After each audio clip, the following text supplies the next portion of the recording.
Oke, kita jumpa lagi dalam sesi. Kali ini kita akan bicara tentang sinyal. Secara khusus kita bicara tentang tinjauan sinyal di domain waktu atau kawasan waktu, waktu kontinu dan waktu diskrit. Dalam sesi sinyal kali ini, kita lihat sinyal itu adalah besaran ya, yang berubah terhadap waktu. Dan waktu ini bisa berbentuk diskrit atau kontinu. Kalau kita modelkan sebagai fungsi diskrit, waktunya kita sebut sinyal waktu diskrit, dimodelkan dengan Xn ini ya. Kalau kita menggunakan sinyal waktu kontinu, T-nya itu kontinu, maka kita punya model fungsi Xt. Nah, sinyal itu ada banyak. Kalau kita pelajari satu persatu sinyal itu, susah juga terlalu banyak. Oleh sebab itu kita membuat kategori-kategori sinyal ya, supaya nanti kita pelajari prinsip-prinsip khusus untuk kategori tertentu dan bisa kita berlakukan secara luas kepada berbagai sinyal. Nah, dalam diagram ini ada berbagai kategori yang bisa kita pelajari apakah sinyal ini punya kandungan energi terbatas atau tidak, punya daya terbatas atau tidak. Ini penting ya, karena sinyal ini akan membawa energi. Bagi kita penting sekali untuk memastikan sinyal membawa energi. Kemudian dari segi waktu, durasinya terbatas atau tidak terbatas. Apakah sinyal ini acak atau deterministik, berapa dimensinya. Kemudian ada konsep lain yang disebut simetrisitas, periodisitas, berapa channelnya, dan di bagian akhir dari kuliah ini kita akan bicara tentang bagaimana kita menggunakan sinyal primitif untuk membentuk sinyal. Seperti saya sampaikan tadi, kalau kita bicara sinyal, kita bicara kemampuan dia membawa energi. Dan kita yang sudah belajar rangkaian listrik, kita bisa mulai dengan arus listrik yang mengalir dari satu rangkaian sederhana seperti ini, disebut IT. Dia ditentukan oleh berapa besar perbedaan muatan yang mengalirnya dalam kabel ini. Nah, arusnya itu menembus resistor ini. Dalam durasi T1 sampai T2, resistor ini mendisipasikan energi. Nah, kita tahu dari rangkaian listrik, energinya itu adalah integral ya, dari 1 T1 sampai T2, arus kuadrat kali R kali dt. Nah, mudah-mudahan masih ingat ya rangkaian seperti ini. Sebetulnya tidak cuma ini ya, tidak cuma rangkai arus saja, tapi ada juga tegangan. Besaran lain itu, tegangan itu arus kali resistansi. Kemudian daya yang dibawa oleh rangkaian ini bisa dihitung sebagai tegangan kali arus. Nah, kalau kita punya tegangan atau beban resistif, energi yang dibawa bisa dihitung dari rumus yang tadi, atau kalau kita menggunakan tegangan, rumusnya seperti ini. Kalau kita menggunakan tegangan dan arus, dia rumus seperti ini. Kalau kita tahu daya, energi itu integral dari daya terhadap waktu ya, satuan waktu. Jadi, kita lihat kalau kita pakai rangkaian listrik, baik arus IT maupun tegangan IT, bisa dianggap sinyal sebagai sinyal pembawa informasi mengenai apa sumber dari energi yang dia bawa. Nah, dinamika sinyal terhadap waktu mencerminkan dinamika dari sumber energi tersebut.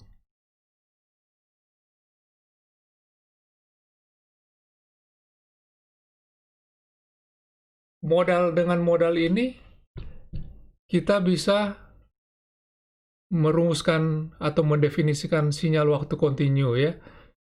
Perhatikan ya bahwa kalau resistor itu besarnya 1 ohm, maka energi yang didisipasikan itu E kali V kuadrat T dt atau I kuadrat T dt. R-nya jadi hilang karena dia 1 ohm ya. Dayanya itu adalah energi dibagi dengan waktu. Jadi energi rata-rata sih sebetulnya daya itu ya. Nah, kita bisa menggunakan hal yang sama untuk tegangan dan arus. Kita namakan saja itu sinyal ya, XT. Ini satu besaran dengan variabel independen yang bersifat waktu kontinu atau continuous time. Sinyal ini dapat kita gambarkan sebagai gelombang, di mana semakin kuat gelombangnya itu semakin besar, semakin kuat sinyalnya semakin besar gelombangnya. Kemudian sinyal gelombang yang berubah terhadap waktu yang kontinu itu kita sebut sinyal waktu kontinu.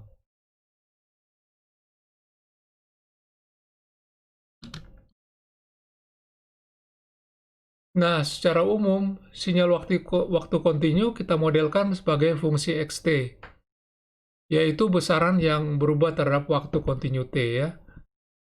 Nah, sinyal analog xt ini disebut membawa energi atau daya, tapi kita pakai tanda petik di sini karena ini sudah simbol ya, sudah bukan arus tegangan, sudah X secara keseluruhan. Tapi kita menggunakan analogi dengan rumus yang tadi itu, kita gunakan E sama dengan integral dari T1 sampai T2 dari X kuadrat sekarang. Bukan I atau V, tapi X kuadrat. Dayanya juga 1 dibagi T2 kurang T1, integral terhadap X kuadrat. Nah, ini kalau durasinya terbatas ya. Kalau durasinya tak terhingga, kita pasang limit dari minus T sampai T, limit T menuju terhingga dari rumus yang sama, X kuadrat T. Daya juga limit, tapi dibagi dengan waktu. Nah, jadi kita sudah merumuskan sinyal XT, dan kita mengasosiasikan energi dan daya terhadap sinyal ini dengan formulasi yang serupa dengan apa yang kita lakukan di rangkaian listrik. Sekarang kita bicara untuk waktu diskrit. Sama juga waktu diskrit, kita pinjam ide di waktu kontinu tadi, bahwa energi dan daya, tapi kali ini dalam durasi N1, N2 ya. Sehingga dapat definisikan energi dari sinyal waktu diskrit itu, kita kuadratkan sampelnya, kemudian kita jumlah dari sepanjang durasinya ya, ini artinya itu. Kemudian dayanya itu dibagi dengan durasi, jangan lupa ya jumlah sampelnya itu kalau mulai dari N1 sampai N2, jumlahnya N2 kurang N1 ditambah 1, jangan lupa 1 itu karena N1-nya ikutan ya, dikali dengan sigma dari X kuadrat ini. Nah, tapi kalau kita menghadapi sinyal dengan durasi yang tidak terbatas, kita pasang limit di sini. Limit di sini sama rumusnya, cuman intervalnya itu lebih panjang, sedangkan daya juga kita pasang limit N menuju tak terhingga, dari ini harusnya minus N sampai plus N.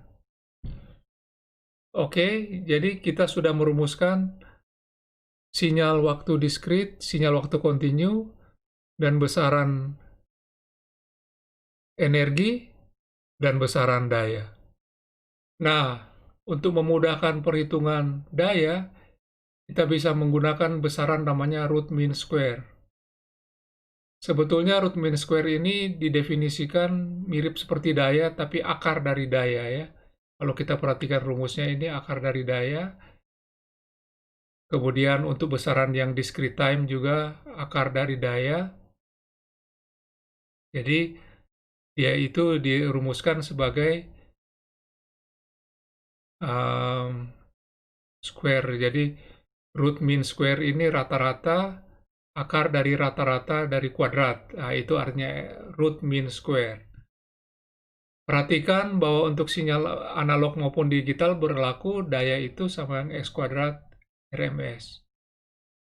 Nah, ini kegunaannya banyak, tapi kita bisa lihat ambil contoh satu ya. Ada soal begini, cari XRMS dan daya dari sinyal A cosinus omega T. Nah, tentu kalau pakai cara yang formal, kita harus menggunakan prinsip yang masukkan ke dalam persamaan tadi itu ya, akar dari kuadrat. Tapi karena kita tahu bahwa ini kosinus, kita kuadratkan itu A kuadrat kosinus kuadrat omega T itu pakai identitas, kosinus kuadrat itu tambah sin kuadrat sama dengan 1, masih ingat ya? Maka kita dapat identitas seperti ini, dan kalau kita integralkan yang bagian ini tuh, apa integral dari kosinus 2 omega T dari satu periodenya? 0 ya. Jadi kalau kita integralkan masukkan ke dalam rumus yang RMS ini, atau rumus daya yang ini, integral di dalam sini dia akan sama dengan 0. Karena ini 0, yang tersisa ini ya A kuadrat seperdua. Jadi XRMS itu akar dari ini, jadi A akar 2 ya. Kemudian dayanya itu RMS kuadrat, jadi A kuadrat per 2. Jadi itu cara menghitungnya, dan kita bisa menerapkan cara yang sama untuk kasus-kasus seperti ini. Misalnya contoh, sinyal 0, 1, 2, 3, 3, 1, 1, energinya berapa? Asumsi ini 0 semua di sini. Energinya itu 1 kuadrat, tambah 2 kuadrat, tambah 3 kuadrat, tambah 3 kuadrat, tambah 1 kuadrat, tambah 1 kuadrat. Gampang ya. Dayanya juga begitu, tapi kita harus tahu intervalnya, dia hitung berdasarkan interval berapa. Kalau 1, 2, 3, 4, 5, 6 samples, berarti kita bagi dengan angka 6. Kalau kita hitung daya rata-rata dari titik 0 ini sampai angka 0 ini, kita harus bagi dia itu dengan berapa? 8 ya. Nah, silakan dihitung energi serta daya dari sinyal-sinyal yang berikut ini.